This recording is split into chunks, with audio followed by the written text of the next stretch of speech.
అందరికీ నమస్కారము. భారత హోంమంత్రి అయినటువంటి శ్రీ అమిత్ షా గారు నిన్న పార్లమెంట్లో అంబేద్కర్ గారి పైన గౌరవ ప్రధానంగా మాట్లాడడం జరిగింది. కానీ ఆ యొక్క కాంగ్రెస్ యూనివర్సిటీ ఏదైతే ఉందో వారి యొక్క మాటలను వక్రీకరించి ఎడిటింగ్లు చేసి యొక్క దళితులను రెచ్చగొట్టడం కోసం ఈ సమాజంలో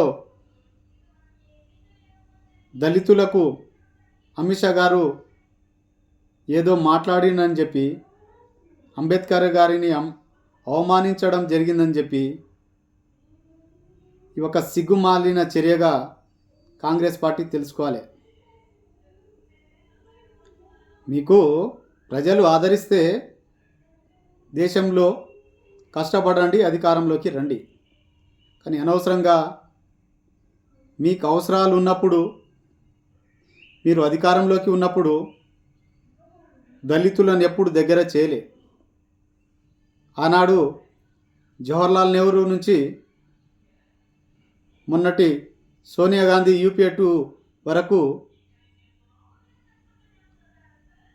అంబేద్కర్ గారికి భారతరత్న ఇవ్వాలనే సోయి కూడా లేకుండా పోయింది కాంగ్రెస్ పార్టీకి.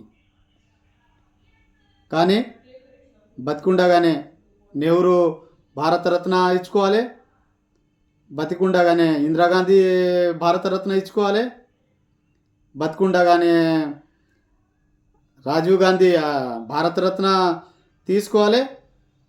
కానీ ప్రపంచానికి దిక్సూచిగా మారినటువంటి డాక్టర్ బాబాసాహెబ్ అంబేద్కర్ గారికి ఎందుకు మీరు భారతరత్న ఇవ్వలేకపోయారు? ఒక్కసారి ఈ సమాజానికి వివరణ ఇవ్వాలని చెప్పి తెలియజేస్తా ఉన్నా. ముఖ్యంగా ఆనాడు ప్రత్యక్ష ఎన్నికల్లో డాక్టర్ బాబాసాహెబ్ను ఓడగొట్టిందే కాంగ్రెస్ పార్టీ. ఈరోజు అధికారంలో లేము.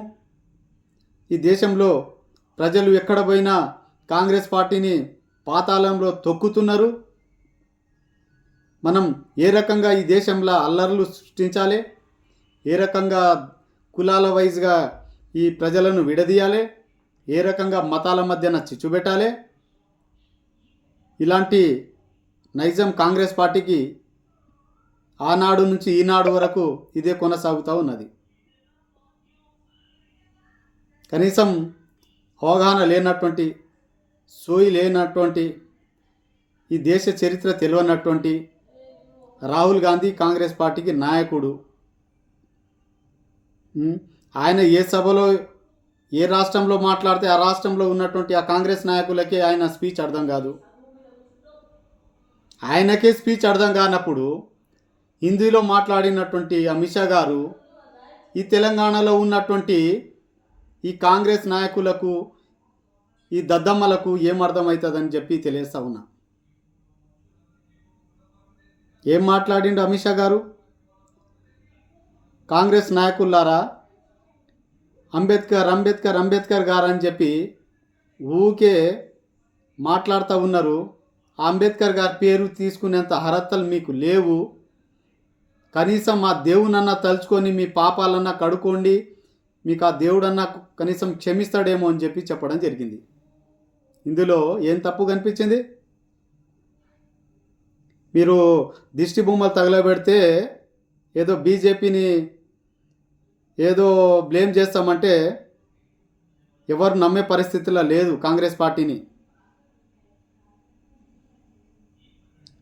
అరే కనీసము ఈరోజు కూడా పార్లమెంట్లో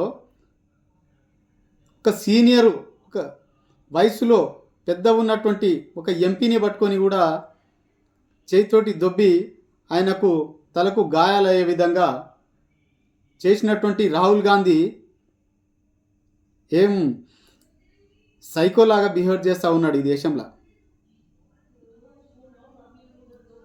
వాస్తవంగా రాహుల్ గాంధీ గారు, నువ్వు ఎన్ని జిమ్ముకు లేచినా ఈ దేశ ప్రజలు నిన్ను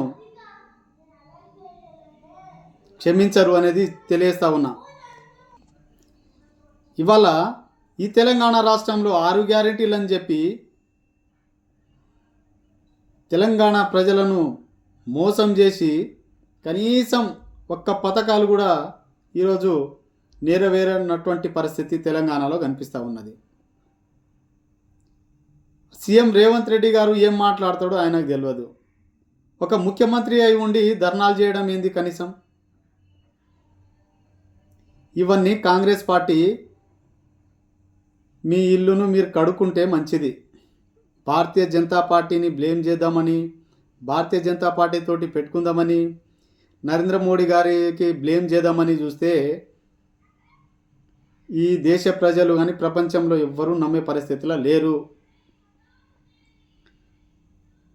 ఈ దేశానికి మన్మోహన్ సింగ్ ఉన్నప్పుడు ఈ దేశం అనేది తెలియదు దేశాలకు. నరేంద్ర మోడీ గారు వచ్చినాక నరేంద్ర మోడీ గారి ఉంటేనే ఈ ప్రపంచం విరజిల్లుతుంది, అభివృద్ధి పథంలో నడుస్తుంది. నరేంద్ర మోదీ గారి నాయకత్వమే పరమావధిగా ఉండాలని చెప్పి ప్రపంచ దేశాలే ఈరోజు ఈ దేశం వెంబడి ఈ నరేంద్ర మోడీ గారి వెంట నడుస్తూ ఉన్నది. మీరెంత? మీ కాంగ్రెస్ పార్టీ ఎంత? కాంగ్రెస్ పార్టీ నైజమే విభజించు పాలించు, ప్రజలను